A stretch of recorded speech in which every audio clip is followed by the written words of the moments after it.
ज्योतिरादित्य जी, एक बार फिर TV9 network की तरफ से मैं आपका स्वागत करता हूं। आपने वक्त निकाला अपने बिजी शेड्यूल से। मैं बताना चाहूँगा कि ज्योतिरादित्य जी कम्युनिकेशंस भी देखते हैं, पोस्ट भी देखते हैं और उनके पास एक बहुत महत्वपूर्ण मंत्रालय है डोनर, जो उनके दिल के बहुत करीब है। और पिछले कई महीनों से किस तरीके से डिजिटल हाईवेज को नॉर्थ ईस्ट से जोड़ा जा रहा है उस पर बोल रहे हैं। चाहे इनके टास्क फोर्स की बात हो, जिस तरीके से वो दफ्तर से बाहर रह के नॉर्थ ईस्ट की इकोनॉमी का ग्लोबल इकोनॉमी से कनेक्शन है, उस पर लगातार बोल रहे हैं। लेकिन इन सब में जाने से पहले कुछ राजनीतिक सवाल मैं आपसे करना चाहूँगा। उससे पहले मुझे पता है वो प्रिय है आपके, लेकिन उससे पहले कुछ राजनीतिक सवाल। पिछले कई महीनों से सिंधिया जी, हमारी संसद ठीक से नहीं चल रही है। प्रधानमंत्री भी नहीं बोल पाते हैं, स्टेटमेंट्स नहीं होते, बिल पे डिबेट नहीं हो पाती है। ये क्यों हो रहा है? देखिए, मैं मानता हूं कि विश्व के सबसे बड़े प्रजातंत्र में हम अपना जीवन व्यतीत कर रहे हैं और प्रजातंत्र की नींव होती है चर्चा, विचार विमर्श, अनेकता में एकता। और उसका मंदिर अगर देश में कहीं देखा जा सकता है तो उसका मंदिर हमारा संसद है। संसद का मंच जहां सरकार के लिए है अपनी योजनाएं और विशेषताओं का बखान करने के लिए, उतना ही वो मंच विपक्ष का भी है सरकार की योजनाओं पर अपना प्रतिक्रिया देने के लिए। लेकिन अगर विपक्ष की मानसिकता ये हो कि ना संसद चले, ना प्रजातंत्र के मंदिर में कोई विचार विमर्श हो, तो फिर सरकार क्या करे?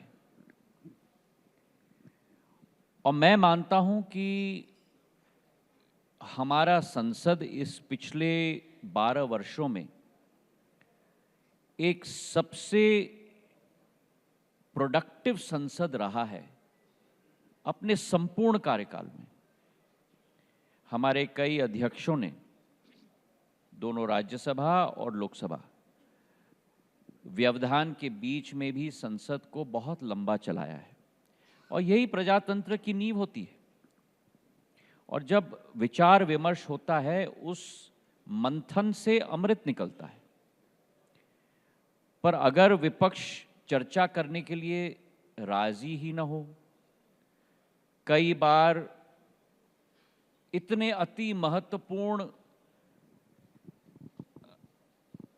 एक तरीके से प्रजातंत्र पर प्रश्न करने के मुद्दे को उठाए, जैसे अभी स्पीकर के इम्पीचमेंट का विषय उठाया। और विषय किसने उठाया? कांग्रेस पार्टी ने उठाई। और जब 3 हफ्ते पहले चर्चा करके ये निर्णय पर हम लोग आ गए थे कि 8 तारीख को चर्चा होगी संसद में स्पीकर के इम्पीचमेंट के मामले पर, उसी दिन जो मुद्दा आपने उठाया है, उसी दिन आप दूसरा एडजर्नमेंट इशू लेके आकर संसद के कार्रवाई पे व्यवधान तय करते हो।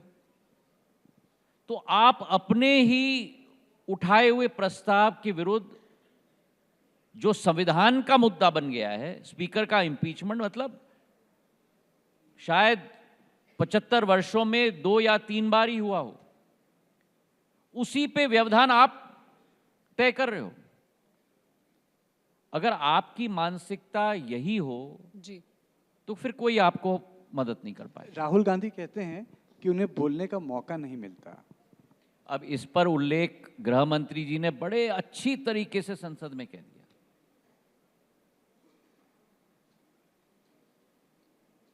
संसद में कार्रवाई की एक प्रक्रिया है कि जो आपकी संख्या है उसके आधार पर आपको समय दिया जाता है। पर उस प्रक्रिया को से भी हटकर जब कांग्रेस पार्टी को उनके हक के दायरे से डबल समय दिया गया हो और उसके बाद आप ही तय करते हो कि मैं नहीं बोलना चाहता, मैं दूसरों से बुलवाना चाहता हूं, तो आपको बोलने किसने रोका है? पूरा समय आपका है और स्पीकर की इंपीचमेंट का विषय उनके द्वारा उठाया गया और स्पीकर की इंपीचमेंट आप समझो आप प्रजातंत्र के मंदिर के एलओपी हो और उस विषय पर आपने एक शब्द नहीं बोला और फिर आप कहते हो कि मुझे बोलने का मौका नहीं दिया जाता। और जैसे गृह मंत्री जी ने बोला, पूरा ब्यौरा दिया उन्होंने, आधा से ज्यादा समय तो आप विदेश में हो। तो जैसे उन्होंने बोला, अभी तक तो वो टेक्नोलॉजी नहीं है कि आप वर्चुअली जुड़ जाओगे विदेश से संसद में बोलने के लिए। अगर आप अपने आप को मदद नहीं करना चाहते हो, आप बोलना नहीं चाहते हो और आप बोलते हो कि मुझे बोलने नहीं दिया जाता, तो कौन आपको मदद करे? नहीं, लेकिन जिम्मेदारी किसकी है? संसद चले, इसमें जिम्मेदारी किसकी है? क्योंकि अभी कुछ देर पहले भी हम ये चर्चा कर रहे थे कि यही वो संसद है। पहले तो मैं ये सबके समक्ष रख दूं कि हमारा संसद सबसे प्रोडक्टिव संसद रहा है, पर अगर आप चलाने के लिए तैयार नहीं हो तो प्रोडक्टिव, अब आप प्रॉब्लम क्या है कि विपक्ष की अगर मानसिकता यही हो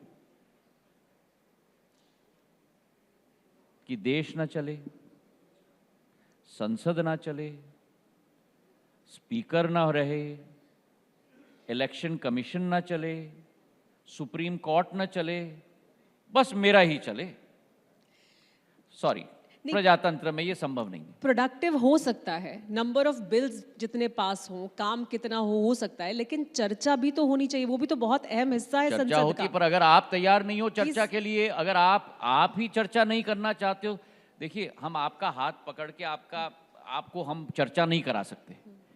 अगर आप संसद का मंच है आपके पास, अगर आप चर्चा नहीं करना चाहते हो तो हम आपको कैसे फोर्स कर सकते हैं? हम प्रजातंत्र में अपना जीवन यापन कर रहे हैं भाई।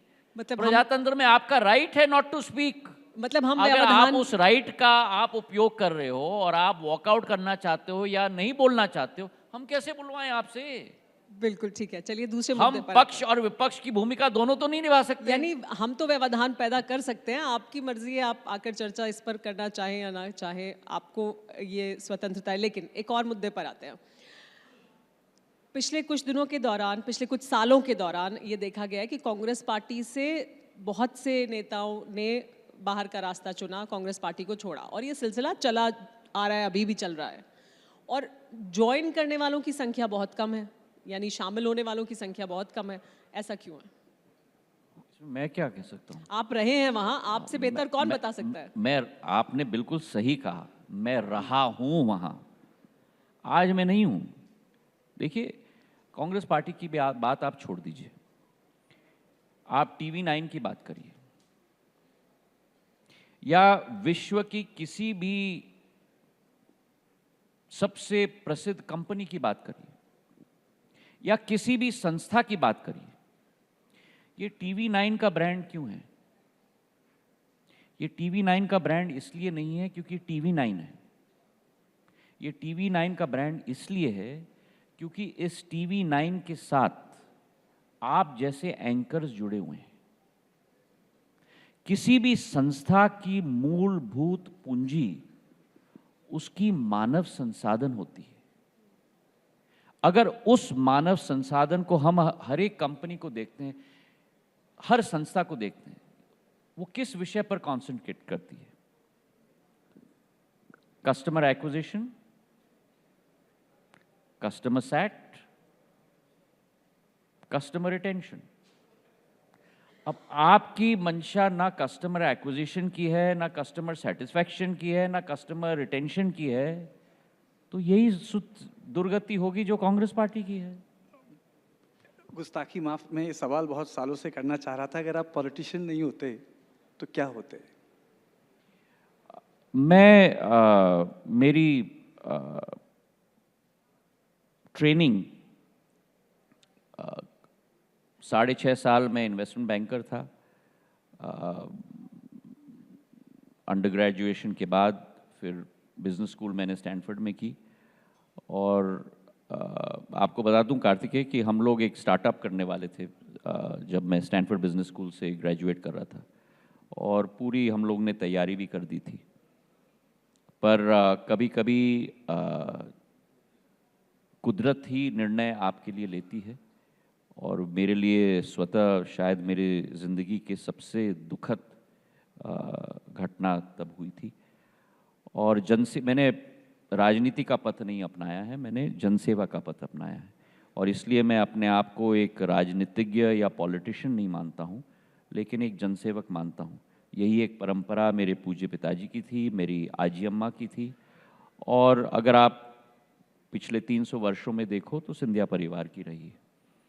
और आज अगर आप मुझे पूछते कि आप इन्वेस्टमेंट बैंकर रहे हैं, आप एंटरप्रेन्योर बनना चाहते थे, आज आप जनसेवक हो, अगर चॉइस अगर मेरा होता तो मैं एक सेकंड भी नहीं लेता इस जनसेवा के पथ पर चलने के लिए। अगर हम अपने जीवन में, जो हमारे शास्त्रों में लिखा गया है कि हमें अपने ज़िंदगी में कर्म करना है, और अंततः जब हम इस ज़िंदगी से जाते हैं तो केवल एक चीज़ हमारे साथ जाती है, और वो ना टाइटल है, ना मंत्री पद है, ना सांसद पद है, वो लोगों की दुआ है। और आपकी ज़िंदगी आपको बितानी है लोगों की दुआ लेने में, और उस सेवा भाव के आधार पर पिछले 25 वर्ष हो गए, आज मैं सोचता हूँ कभी कभी 24 वर्ष हो गए हैं मुझे जनसेवा के पथ में, और आपका और हमारा एक सफ़र भी साथ में रहा है इन 24 वर्षों में, और समय कहाँ निकल गया है, चुटकी भर में पूरा समय निकल गया। सिंधिया जी, मैं अब उस विषय पे आपको लाना चाहूँगा जो आपके दिल के करीब है। आप दोनों विभाग सबसे करीब मेरे लिए दिल के करीब है जनसेवा। चलिए, जो मसले आपके दिल के करीब है, डोनर विभाग। मैं ये जानना चाहता हूँ, जो आपने टास्क फोर्स बनाई है और जिस तरीके से आप जो डिजिटल हाईवे की बात कर रहे हैं और नॉर्थ ईस्ट को कनेक्ट करने की बात कर रहे हैं, उसके बारे में बताइए, क्योंकि नॉर्थ ईस्ट को लेके चैलेंजेस बहुत हो गए हैं। म्यांमार में इशू हो गया है, कालादान कॉरिडोर रुका हुआ है, तो किस तरीके से आप उसे कनेक्ट कर रहे हैं, क्योंकि आप कम्युनिकेशन मिनिस्टर भी हैं। प्रधानमंत्री जी की सोच और विचारधारा स्पष्ट है कि जिस क्षेत्र को प्राथमिकता पिछले 65 वर्षों से नहीं दिया गया था, जिस क्षेत्र में असीम क्षमताएं, अपने भौगोलिक क्षेत्र केवल नेतृत्व करे उस मानसिकता से नहीं, लेकिन देश की प्रगति और योगदान में नेतृत्व करने की क्षमता उत्तर पूर्वी क्षेत्र की है। और प्रधानमंत्री जी ने 12 साल पहले बड़े स्पष्ट विचारधारा से अष्टलक्ष्मी का शब्द, एक नया शब्द अपने हमारे शब्दकोश में उन्होंने प्रवेश करवाया कि नॉर्थ ईस्ट को भारत का ग्रोथ इंजन बनना पड़ेगा। और इस संकल्प पर क्रियान्वयन करते हुए आज आपको भी और दर्शकों को भी ये आश्चर्य होगा कि जहां विश्व 2, ढाई, पौने 3% से विकास की गति से आगे बढ़ रहा है, वहीं भारत 7-7.5% की गति से, डेकेडल एवरेज की बात कर रहा हूं मैं, कंपाउंडेड एनुअल ग्रोथ रेट के विषय पर, आज भारत बढ़ रहा है। तो हम लोग करीब 2.5 गुना ज़्यादा वृद्धि के दर से विश्व के साथ हम लोग बढ़ रहे हैं। पर उत्तर पूर्वी क्षेत्र ना 2.5 पौने 3% से, ना 6.5 7.5% से, उत्तर पूर्वी क्षेत्र के 8 राज्य, एक राज्य नहीं लेकिन 8 राज्य 10 से 13% की वृद्धि से आगे बढ़ रहे हैं पिछले 10 वर्षों में। तो जो प्रधानमंत्री जी कह रहे थे कि उत्तर पूर्वी क्षेत्र को भारत का ग्रोथ इंजन बनना है, अगर वास्तविक तौर पर आप देखो, हमारे 36 राज्य और यूनियन टेरिटरी हैं, 28 राज्य बोगी हैं और हमारे 8 राज्य इंजन बन चुके हैं। और जो प्रगति वहां आई है, अगर रोड्स के क्षेत्र में देखो आप, जहां 10,000 किलोमीटर के नेशनल हाईवेज थे, अभी पिछले 12 वर्षों में 60% वृद्धि हुई है, जो 65 वर्षों में बनाया गया था भारत में। 16,000 किलोमीटर की नेशनल हाईवेज में। प्रधानमंत्री ग्रामीण सड़क योजना में मुझे स्वयं आश्चर्य हुआ जब इस मंत्रालय का प्रभार मैंने संभाला। 45,000 किलोमीटर के ग्रामीण सड़क बने हैं, 50,000 करोड़ के। 45,000 किलोमीटर के। एयरपोर्ट्स की बात आप करो, जो मेरा पूर्व मंत्रालय था, 2014 में हमारे 9 एयरपोर्ट्स थे, आज हमारे करीब करीब डबल हो गए, 17 एयरपोर्ट्स हो गए। मुझे तो आश्चर्य था कि 2 राज्य ऐसे थे जहां 2014 में एक भी एयरपोर्ट नहीं था, अरुणाचल प्रदेश और सिक्किम। आज अरुणाचल में 4-4 एयरपोर्ट्स हैं। हमने एयरफोर्स के एडवांस लैंडिंग ग्राउंड्स, मतलब अरुणाचल के बॉर्डर पे चीन के साथ, पासीघाट हो, जीरो हो, तेजू हो, उनको हमने कन्वर्ट किया है डोमेस्टिक एयरपोर्ट्स में, जहां हमारी डॉर्नियर की फ्लाइट जाती हैं। रेलवेज की आप बात करो, एक स्टेट कैपिटल कनेक्टेड था, आज 4 स्टेट कैपिटल कनेक्टेड हैं रेलवे से, और 2027 के अंत तक 7 स्टेट कैपिटल कनेक्ट हो जाएंगे रेलवेज के साथ। 18 प्रोजेक्ट्स चल रही हैं 80,000 करोड़ रुपए की। आज देश का, एशिया का सबसे बड़ा रोड ब्रिज और rail cum road bridge, Bogibeel और भूपेन हजारिका ब्रिज, दोनों बन गई हैं, जो हम लोग कल्पना नहीं कर सकते थे। तो अमूल चूल परिवर्तन उत्तर पूर्वी राज्यों में आया है। 4.5 करोड़ की आबादी है। यूथ डिविडेंड, डेमोग्राफिक डिविडेंड, 70% जनता वहां 30 वर्ष की आयु से कम है। और साक्षरता का दर, मुझे तो आश्चर्य हुआ, वहां साक्षरता का दर 80% नहीं है, 85% नहीं है, 92-93% साक्षरता का दर है।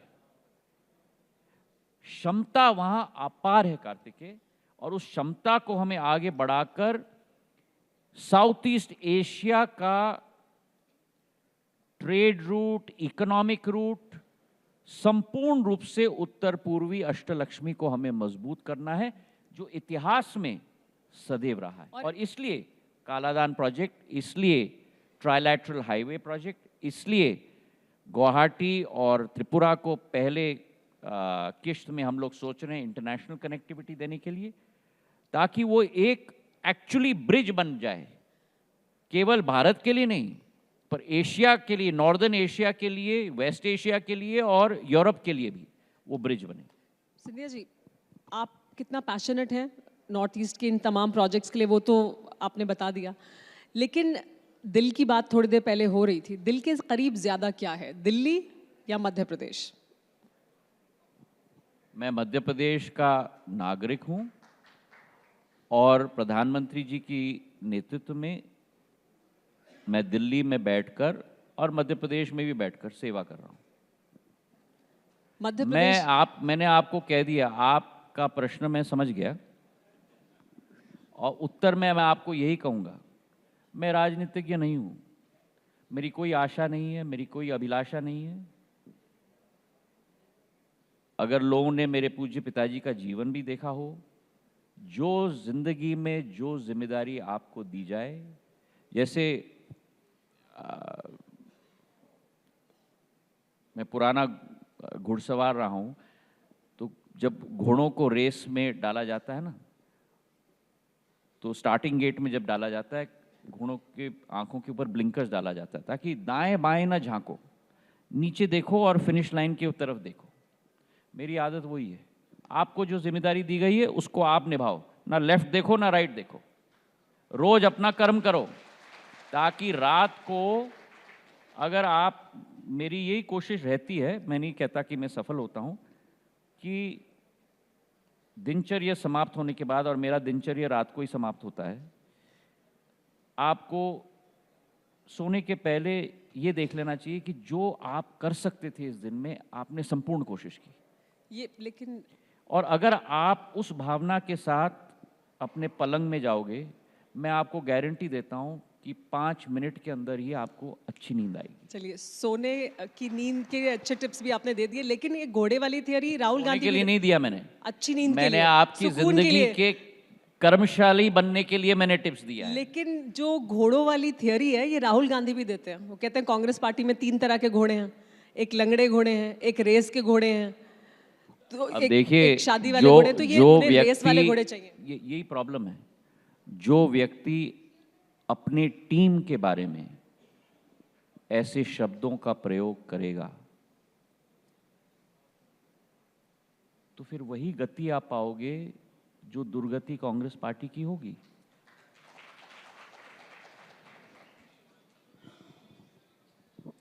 जिंदगी में सफलता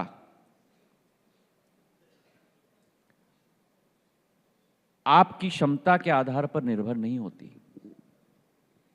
जिंदगी में सफलता आपकी टीम की क्षमता के आधार पर निर्भर होती है। अंग्रेजी में मैनेजमेंट में एक कहावत है और वो मैं कभी भूलता नहीं हूं। You are only as strong as the weakest link in your chain.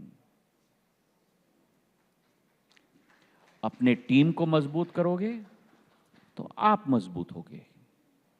अपने टीम के ऊपर इन शब्दों का प्रहार करोगे। वो कहते हैं कि उनके पास बब्बर शेर भी है अभी एआई समिट में, कि हमारे बब्बर शेरों ने प्रदर्शन किया देखिए, था। मेरी आदत नहीं है दूसरों के ऊपर सदैव कुछ ना कुछ मैं टिप्पणी करूं। जो मुझे कहना था मैंने कह दिया। वैसे आपने आज अपने पिताजी माधवराव जी का जिक्र किया, आपको क्रिकेट खेलने का वक्त मिलता है? वो पैशन शेयर करते हैं आप? और ये मैं क्रिकेट की भी एनालॉजी देता हूं, जो मैंने अभी पूर्व में कहा। आपके पास सचिन तेंदुलकर हो, आपके पास विराट कोहली हो, आपके पास बुमराह रहे, लेकिन जब तक पूरी टीम कोऑर्डिनेटेड मैनर में नहीं काम करेगी आप नहीं जीत पाओगे। आपका विकेट कीपर उतना ही सक्षम होना पड़ेगा, आपकी फील्डिंग ही उतनी चुस्त होनी होगी, आपकी रनिंग बिटवीन द विकेट्स इतनी चुस्त होनी होगी। केवल पेस अटैक के साथ नहीं, आपका स्पिन अटैक भी उतना ही दुरुस्त होना होगा, तब आप मैच जीत पाओगे। और वही भारतीय टीम ने करके दिखाया है। तो शायद किसी को। आपका बहुत बहुत शुक्रिया। We have fallen short of time. बहुत बहुत शुक्रिया। Thank you so much. Thank you so much. Jyotiraditya Thank you. Scindia ji.